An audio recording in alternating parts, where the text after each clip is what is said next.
Yes, the Georgia Baptist Mission Board discipleship team, led by Scott Sullivan, exists to help churches take the next step toward becoming a healthy, disciple-making church. We've developed tools to help you, like the WATERSHED principle, which identifies 6 main ministries needed to be a healthy church. The Spark Conference, a total church strengthening event that allows you to access keynotes and breakouts all year long for ongoing training in your ministry area. This year's conference features keynote speakers Fred Luter, Michael Catt, Todd Bolsinger, and Robbie Gallaty, as well as online and in-person regional events. Learn more at www.thesparkconference.com. We also have learning communities across Georgia to sharpen, encourage, and resource leaders personally and professionally.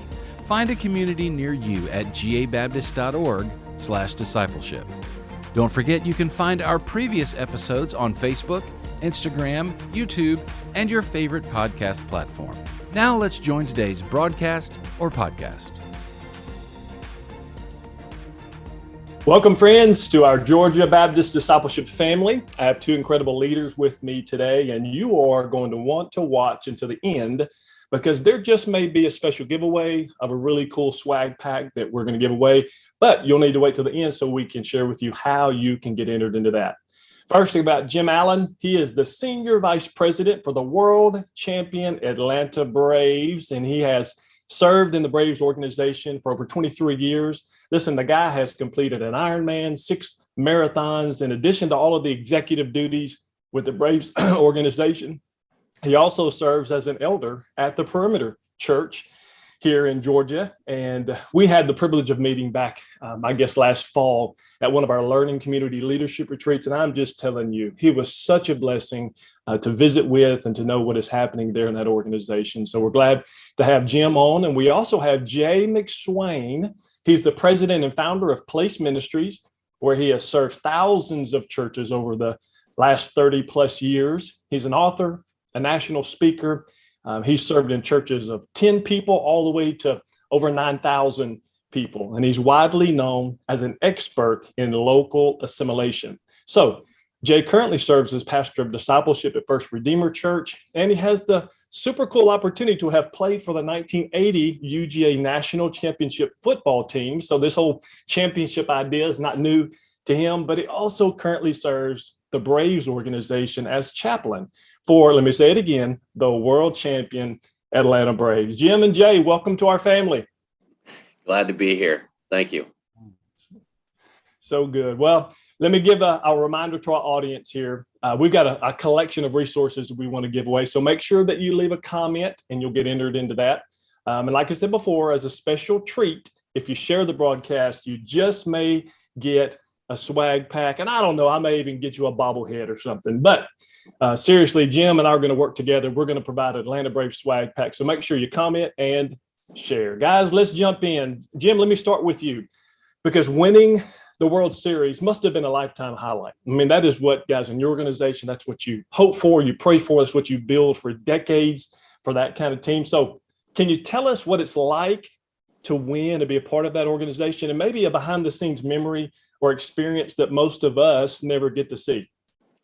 Well, it was a special time for sure. And every year we go into spring training and, there's 30 teams in Major League Baseball. We all have the same goal, and that is to win a world championship. And unfortunately, only one team gets to go home at the end of the year happy with regards to what they've accomplished in winning that prize. But I was fortunate. I actually was here in 1995 when the Braves won the world championship then.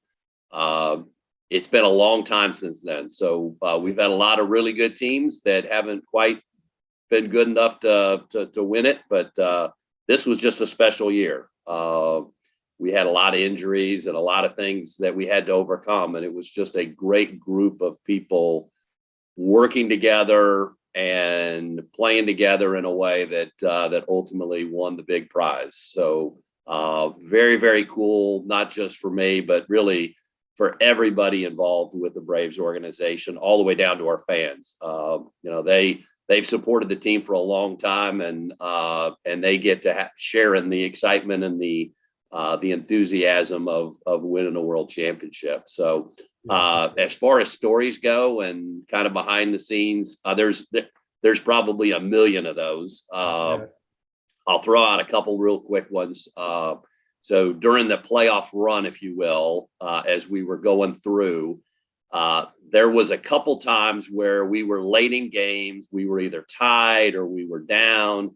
And there was a specific, in baseball, we're all very superstitious. And I know that may not go well with this conversation from a faith perspective, because we all know that God at the end of the day is in control, but we're very superstitious. But there was a specific place that me and one of my coworkers would go, and we were there when we won a game at the last minute, a walk-off home run. And so the next two times, the next two games, we had walk-off hits, and literally we went to that same exact place and made sure that we were eating the same things, drinking the same things, making sure that, we were doing our part from a superstitious perspective to will the Braves to victory. That's awesome. And then I was fortunate. I was able to go up to Houston for Game 6. So it was just really special to be there when we won it. We had a really unbelievable celebration after that with the team and all the families and a bunch of folks from the organization. It was just a special time to be able to really enjoy and commemorate a great season. Yeah, that's awesome. And so one of the things that's important to us, we talk about culture a lot, and creating a disciple-making culture in our churches. And I've said this before on this broadcast, that in my opinion, unhealthy churches with a lack of disciple-making presence is the unpaid bill of the 20th century. So we're dealing with it. We're having to figure out some solutions to where we've come from. And that's not throwing a dart, because I'm part of that. I was a leader in that era. So, but you guys are opposite, because you've built a winning culture, a world championship culture. And it really does have a lot to do with putting the right people in the right seats and the culture you build in the clubhouse and perception and all that sort of thing. So can you maybe just talk to us a little bit about how you've tried to build the culture that would allow you to be successful? Well, as I said, only one team really gets to win at the end of the year. So we've had a lot of years where we haven't left that last game feeling like the champions that we felt like this year. And so from a leadership perspective and culture, to me, that's what it's all about from an organization and a leadership standpoint, is trying to build that culture. And, we believe in working hard, excellence in what we do. And at the end of the day, from a faith perspective, if you've done everything that you can do, you put everything in God's hands at that point from that perspective. Yeah, that's really good. I tell people all the time that hope is not a strategy. I hope we win. I hope we're successful. Hope is a good energy magnifier, but you got to have a plan in place. And you guys have built the right culture so that you could win. Now, Jay, let me visit with you just a second, because your story being the chaplain for the Braves, that's just a super cool designation. But you left a family business, and honestly, it was one of the largest and most lucrative construction companies in the nation, and you left that to pursue ministry. And now you have your hands in all kind of ministries, place ministries, the First Redeemer, chaplain for the Braves organization. Can you share with us, why would a guy leave, this set, easier, perhaps type of lifestyle and go into ministry? And what led you to this opportunity with the Braves? Yeah. Well, let me say, first of all, Scott, Jim probably felt a lot younger in your introduction of him. Jim, I think it is 31 years with the Braves. Is that right? It is. Okay. Oh, my goodness. I think I heard 23, and I think I knew that Jim had gone over 30, and I thought it was 31. So you probably felt younger. I'll take being younger anytime I can. Yes, that's awesome. Will. Thanks for the correction there. I'll have to note that in my notes. Well, Scott, parents sometimes know us better than we know ourselves.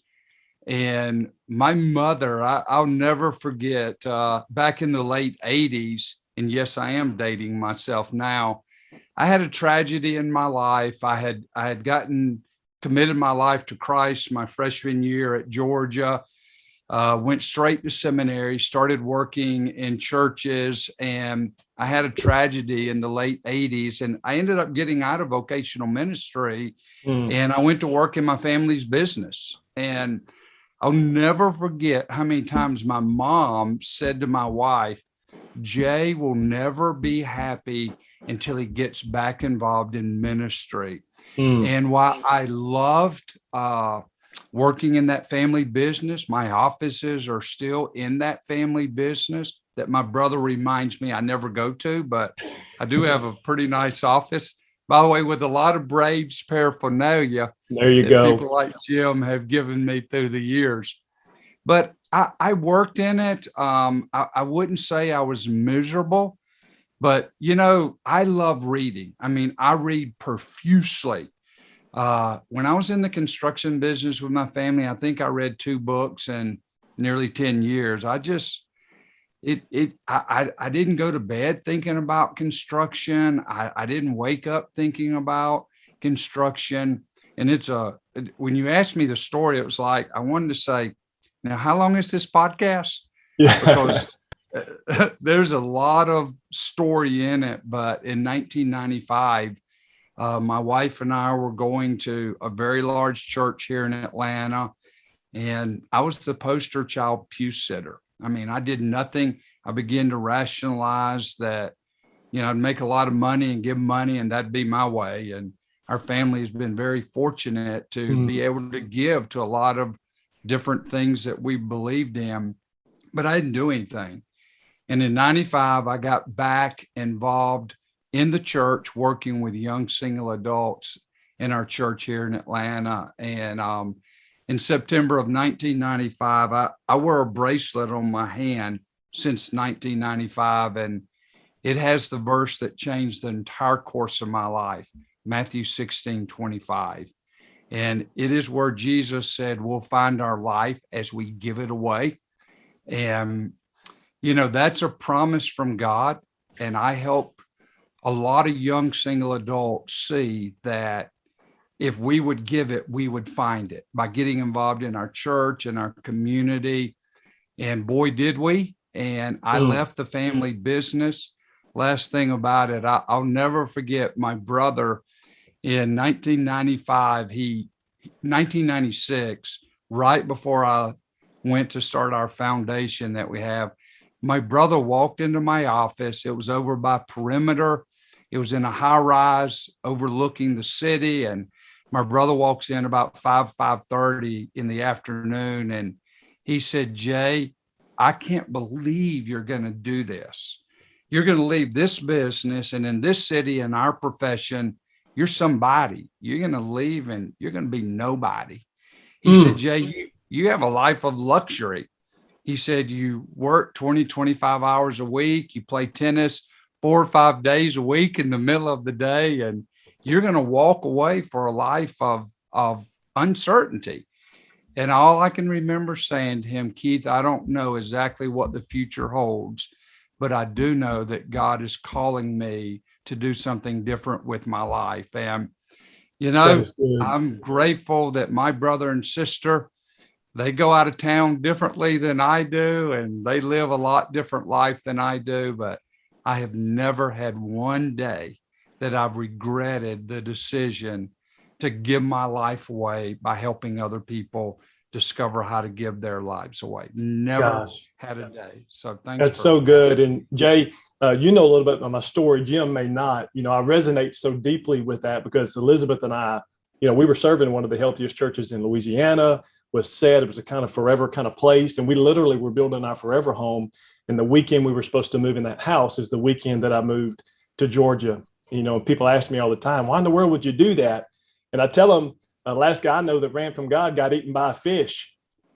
So I'm out on that, you know. But guys, thanks for sharing that story, Jay. And of course, now you're sharing with the Atlanta Braves organization. You're able to have a gospel impact there, and then throughout that, is there a story? Is there something that you could share with us, of maybe quickly, of how you got into the Braves organization? Because it seems it seems like not a natural process to go from a construction company to becoming a chaplain in a professional baseball organization.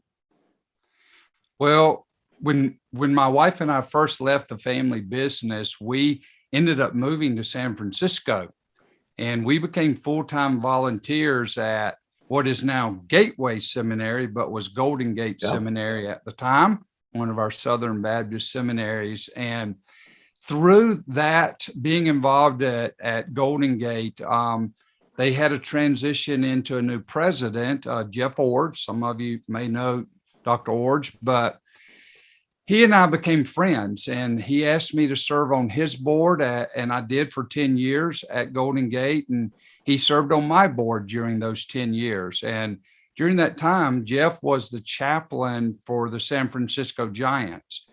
And he called me up one day. I was actually in Austin at a church, and he called me up and he said, Jay, the guy that has been with the Braves for a lot of years is transitioning to be a full-time pastor, and would you like me to recommend you? And I said, yes. And it was the first time in a long, long time that I interviewed for a job. And ended up, I came in and worked with an organization called Baseball Chapel, which does all the chapels for players throughout even minor leagues. And I did that for 2 years and then transitioned out. Now, I'm going to brag on the Atlanta Braves. This is not a brag on Jay McSwain, because I did not make this decision. The Atlanta Braves organization did. After 2 years, I'd gotten involved with Jim, and we'd started doing some Bible studies with another one of the vice presidents in the organization. And I sat down with our president and talked about what my role would be with beyond working with players. And this is starting my 12th year, and I started, and I'm proud to say that not me, because I didn't make it, but the Atlanta Braves are the only organization in baseball that has a chaplain that serves under the organization and works beyond just players, but with game day staff. I'm part of a Bible study that Jim oversees with our front office, and it's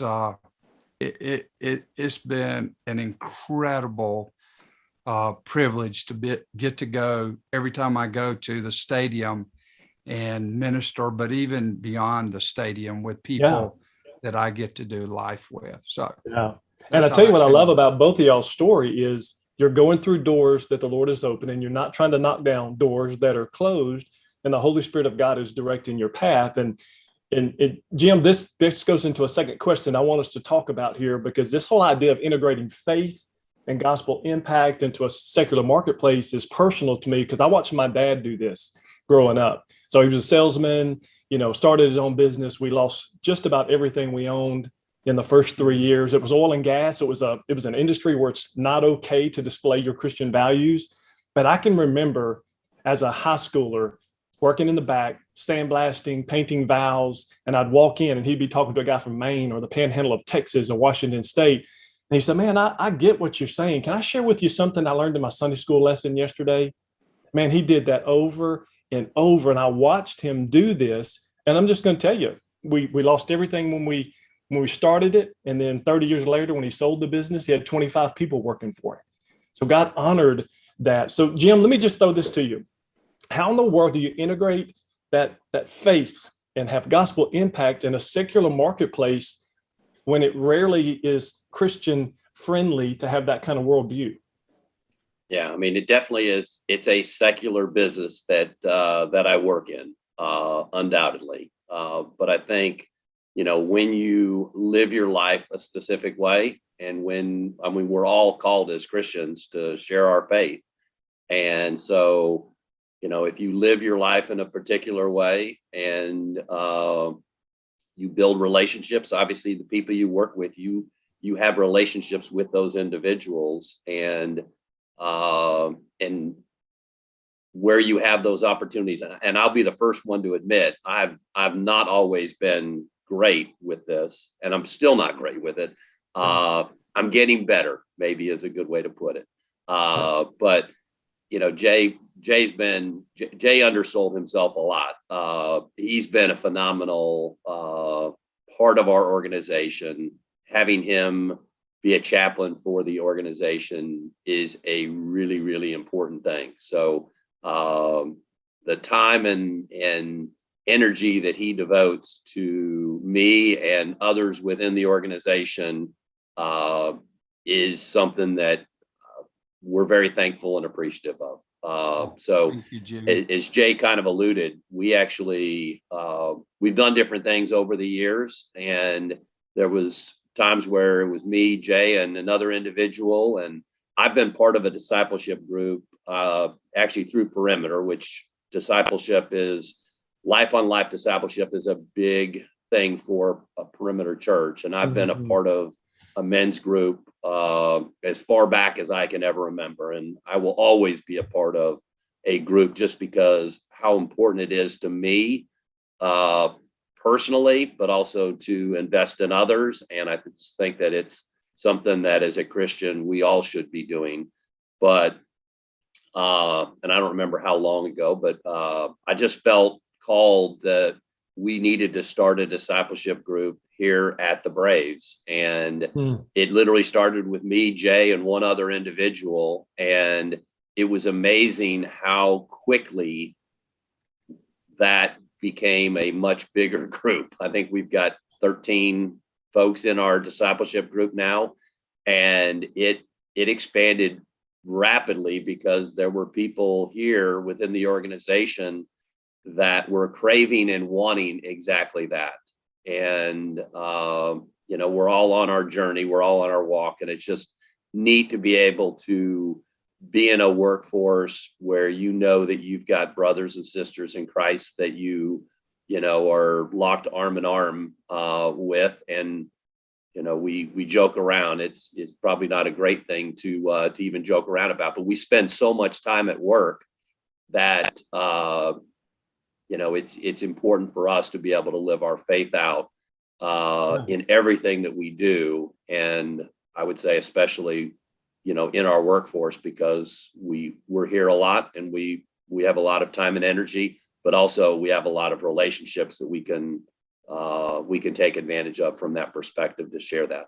Yeah. And I want to double click on something real quick, Jim, because you mentioned of starting this and you felt the need to do that. I just had a conversation with my son. I told him the same thing. I said, son, the world is looking for leadership. They're just looking for people who will take the first step to do something, to start something. And then what you'll find is the remnant of folks who wanted to do that. They just didn't have what it took to take the initiative to start it. So that's what I love about your story there with the Braves, Jim, is that you wanted to start this discipleship group and you didn't know how it was going to go or what kind of gospel impact that would have. So, man, thanks for doing that. Now, let me ask a follow-up question here. Is there a specific, maybe spiritual victory or a win within the organization that stands out? Would you point to that discipleship group, or maybe is there a relationship that you can think of? You say, this is something that really developed and it's phenomenal. Yeah, I would just say I won't call any individual out specifically, sure, if you will, but there's definitely ones that I would say may not have been strong in their faith or had fallen away from the faith that felt like, God was kind of prompting them to get back in and to live a life that they should be living. And, when we talk about discipleship, we want it to be that life on life discipleship. It's, there's Bible study attached to it, but that's not what it's really about. It's really about investing in each other's lives. And Jay knows as recently as yesterday, we had our discipleship group, and things are shared in there that are things that people are going through. And I love the fact that I've got folks that will speak into my life and allow me to speak into their life to make sure that we're living out what God would really want us to be living out.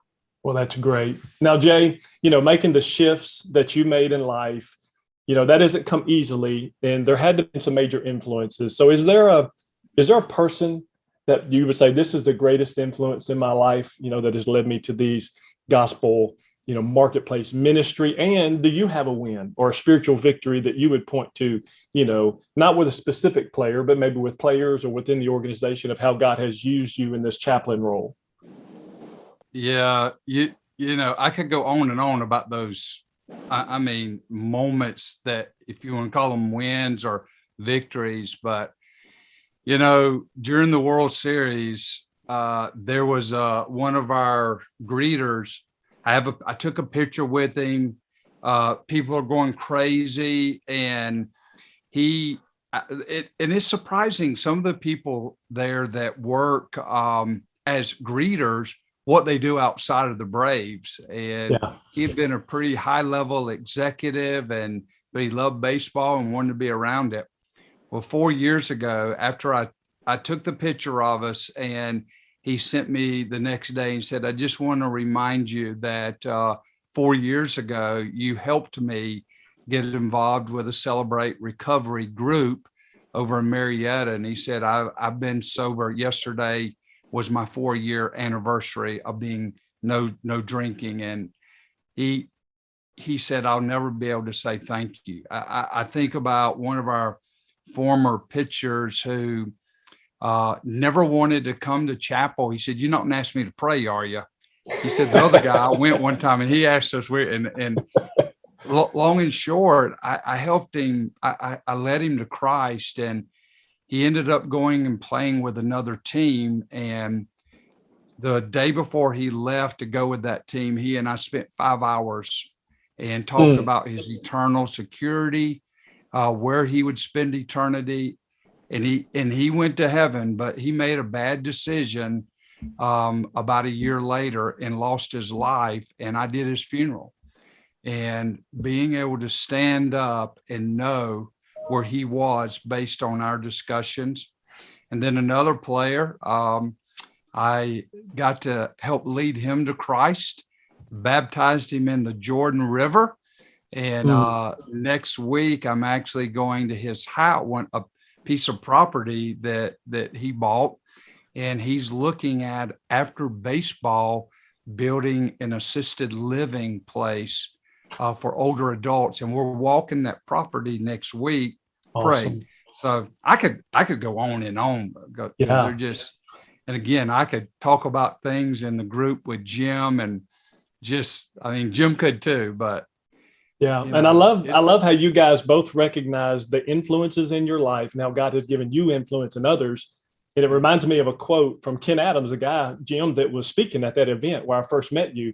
He said, those who drink the water must remember those who dug the well. So for all of us who are doing anything of substance in the world for gospel impact, there are people that we're standing on their shoulders and who influenced us. Man, that's just so strong. So Jim, let's transition here. Can I answer that question real quickly that you asked me when I got diverted? Yeah, go ahead. You asked me the influence, and I thought about that. It was my spiritual father who led me to Christ my first year of college, 1979. He was the pastor of First Baptist Church in Vidalia, and he died in 1994. And for those of you that are preachers out there, I don't want to disappoint you. I do not remember one sermon he ever preached, but I remember the hundreds of times over about a 5-year period. I'd come home from college. Every time I came home, we had a 2-mile run down Church Street and Jackson Street. And so much of who I am today, those conversations that we would have during those runs and the things he poured into me, never forget telling me, Jay, no matter where you go in life, there will always be 3 temptations: sex, money, and peer pressure. And he said, doesn't matter what you achieve, where you go, if you don't guard against those, you can very likely fall. But Grady Roan, again, he died in 1994. His wife asked me to do his funeral. And to this day, it is the greatest honor I've ever had, was to stand up and honor the man who changed eternity for me. So Gosh, I that won't is get so good. emotional. I'll try not to be emotional on that one. Oh, I bet so. That is so good. Thanks for sharing that. And Yeah, thanks Jim, for asking. as we transition here to a topic of, I want to talk about professional players, and it's really associated with where Jay was headed with that, because it's investment. And professional players, you're watching them manage family, manage faith, manage their professional life. So I want to ask you, and Jay, I'd love for you to chime in on this as well. What kind of words would you say to those leaders, even like myself? I still got a 10 and 11-year-old at the house who are trying to prioritize faith and family and professional life and even sports, right? I've never seen a culture like this travel ball that I see in Georgia. I mean, there are like 100 travel teams. I've never seen anything like it. And there's this pressure for leaders that you got to do this, and your son's 3 years old and he's got to know how to hit a curveball, that kind of thing. What kind of advice, or as you have watched for decades now, would you say to just us men, leaders who are trying to manage faith and family and all of that? Well, obviously, I'm a firm believer that your faith has to come first, and I love nothing more than when you see that athlete that is just won whatever it is, whether they've won the World Series or you win a championship of anything, and they start out that conversation by thanking God, because at the end of the day, the only reason that they were able to have that success was because of him, and he gave them the gifts that they have in order to be able to be successful with regards to that. I work in sales, and Jay's heard me say this multiple times. There's pressure in sales. Obviously, you and your background with your dad, you understand that. Mm-hmm. Like, you have things that you're supposed to accomplish, and there's stresses that come with trying to be successful with that. But as I've grown in my walk and in my relationship with Jesus, I realize that I don't have any control of the results. And so at the end of the day, whether or not we're going to hit our budgets and hit our numbers, it's not up to me. I have a role to play. I work hard. I put all the time and effort that I need to be successful, but the results I don't control. And so it's been nice in the sense that you think about how your faith helps you along those lines, that you don't have those stresses, because that you're responsible for the effort and God is responsible for the results. And I would just say the same on the playing side of sports. The same exact thing happens, whether or not that young kid that is playing travel ball is going to be good enough to go on and play professional baseball, isn't really up to them. It's up to God. So if you've got your faith, you're going to be able to be comfortable with regards to that, whether you're successful in the things that you think the world wants you to be successful in. It's really most important, obviously, that you've got that faith. Gosh, that helps me, Jim. Thanks for sharing that. That it's up to me to give the effort and God to give to the results, which really points to the fact of where am I investing my time and my energy. I had a thought just this morning. I was thinking, a guy can have a prayer breakfast with 100 leaders, and that's a good thing, and he can have influence there, or he can invest like you guys are doing in a small group of leaders who are going to, again, invest in other small group of leaders, and the exponential effect of making disciples. Gosh, that just makes a ton of sense, and it makes a world of difference. So, Jay, let me bounce to you here. Hey, Scott. Go ahead. I would say, Jim said, Jay has heard me say, and he went in talking about the results are basically up to God. Yeah. Yes, I have heard that. And I actually heard it yesterday as Jim was talking to one of his top guys. And I could tell his guy was stressing out over a deal or something. And I hear Jim almost, I won't say every week, but almost every week, give that line that the results are not up to us. We do our part. And I think if I'm going to walk away, if from Jim Allen and say there are two things that I've gotten from Jim, it is he's one of the most positive people I've ever met in my life. The results are up to God. I hear that with him regularly. He believes it. And the other thing is Jim has the spiritual gift of hospitality, probably as high, the Bible says 1 talent, 2 talent, and 5 talent. Yeah. He's a 5 talent spiritual gift of hospitality. And it is amazing that to watch that gift being used in a place like the Atlanta Braves. So Yeah. Wow. I get to see him living those things out at high level. So, wow. Yeah. And that means a lot coming from you, Jay, because I would say you're probably the highest level of hospitality giftedness that I've ever seen. So that's good. Now let me kind of bounce something to you, Jay, while you're still on. What would you say to our pastors who believe like me that they can increase gospel impact through marketplace ministry?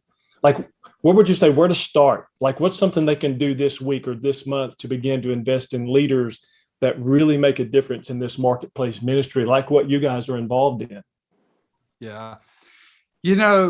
People, if you've done a role like I've had the privilege to do with the Braves, everybody, asks me a lot, how do you do that? I want to do what you do. And, I'll never forget Dennis Glover. When I got involved with young single adults, he was the lead soloist for my pastor who had one of the largest television ministries in the country at the time. And I knew music was big to young single adults. And I went to Dennis and I said, Dennis, would you help lead our worship time in our Bible study every Sunday morning? And he asked me, yeah, I'd love to. You got any equipment, sound equipment? And I went to the singles minister and he said, yeah, we have a karaoke machine that we bought for $25 at a pawn shop. I'll never forget what Dennis Glover said to me. Never. Most, musicians, how dare you offend me? He said, Jay, we will start where we are and move to where we want to be. And when we left that church to move to California, most churches would envy the equipment that we have. But I would just say, I tell people all the time, if it's a high school team that you want to be a chaplain of, then go seek it out. I'm Scott, talking a lot right now. I know your kids are involved in Buford High School. Yeah. And I'm talking to our basketball coach about beginning to invest in the basketball players there and walking them through understanding who they are.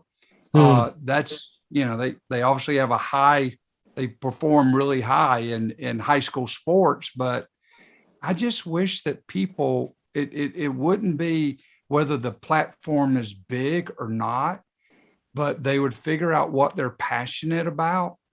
And wherever that platform takes them, if it's to one person, if it's to whatever, that they would step into that and not look at what are the external things around them, but where do they feel God's calling them? Yeah. And not look at what the world thinks of it, but where they feel like they could make an impact.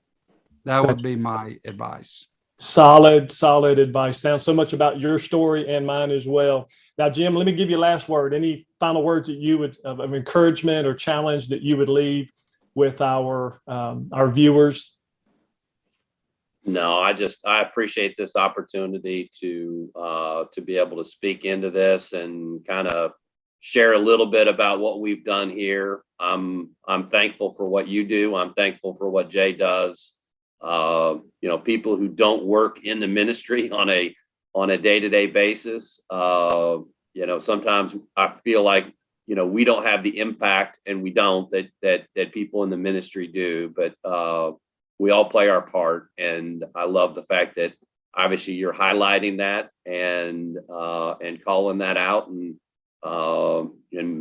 just trying to make sure that people realize that we can do our own ministry wherever we are and the people that we connect with, whether that be in the workforce whether that be with our neighbors, whether that be, at the church itself. Solid. Love it. Now, Jay, we didn't get a chance to talk a lot about Place Ministries today, so I want to get you back and let's download that, because Place Ministries is one of the best tools I've ever seen to help churches assimilate people into the church and get them serving, get them equipped. So how can folks find you and maybe learn more about Place Ministries? Yeah. So if you go to placeministries.org, and ministries is plural, that's our website, and love for you to reach out to me. My email address is simply jay@placeministries.org. Either way, Cool. you can get me. Yeah. Sounds great. Now, leaders, let me focus in just a second with you. I was telling my brother last week that we've all been forced to fly blindly these last 2 years. And my brother, Mike, is a pilot. He has his pilot's license. And he mentioned something to me that I wanted to share with you as we close out today. He said, Scott, on an airplane, there's an instrument panel that has a mechanism called an attitude indicator. And he said, it helps you self-assess to know where you are in relation to the horizon. This horizon is set, and it lets you know where you are and your bank angle, and to clarify your approach to landing. And it is the pilot's self-awareness tool. He said, Scott, the attitude indicator helps you land successfully and avoid the crash. And friends, listen, that sounds a whole lot like God's word and Holy Spirit guidance to me as an attitude indicator. And there are two things we know for sure. We are to be disciples of Jesus who make disciples of Jesus. And that is why I'm so grateful for Jim and Jay and what they're doing, because everything we do has to fit into that paradigm. And listen closely. In my opinion, the greatest gospel force on the planet is not the preacher in the pulpit. It's the layperson in the pew that is being equipped to serve by the preacher in the pulpit. Let me say that again, because I don't want you to miss this. The greatest gospel force on the planet is not the preacher in the pulpit.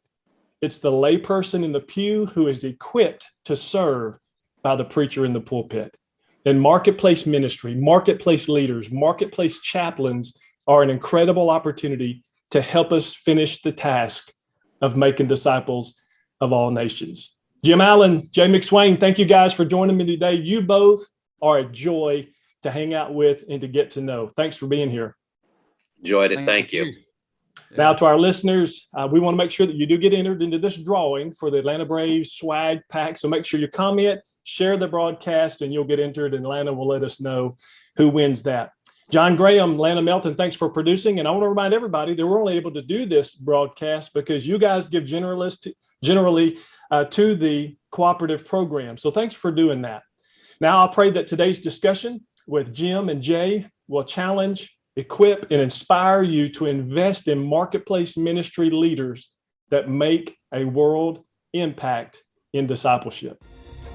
Thanks for listening. We want to continue the conversation from today's broadcast in a learning community near you. These learning communities are designed to celebrate your biggest wins, resource your greatest need, and help you finish well. We also want to give you a free gift, the 5 discipleship shifts most churches need to make to produce world-impacting disciple makers. You can download this resource by going to ministryboom.com. This 5-page PDF is a discipleship alignment checklist. The Georgia Baptist Mission Board is able to provide resources like this because of gifts from Georgia Baptists to the cooperative program. For more information on this broadcast and a customized discipleship plan for your church, visit gabaptist.org/discipleship. Engage with us on your time through Facebook, Instagram, YouTube, and all podcast platforms. Lastly, if you've benefited from this conversation today, please share this with a friend as we seek to help churches make world-impacting disciple makers.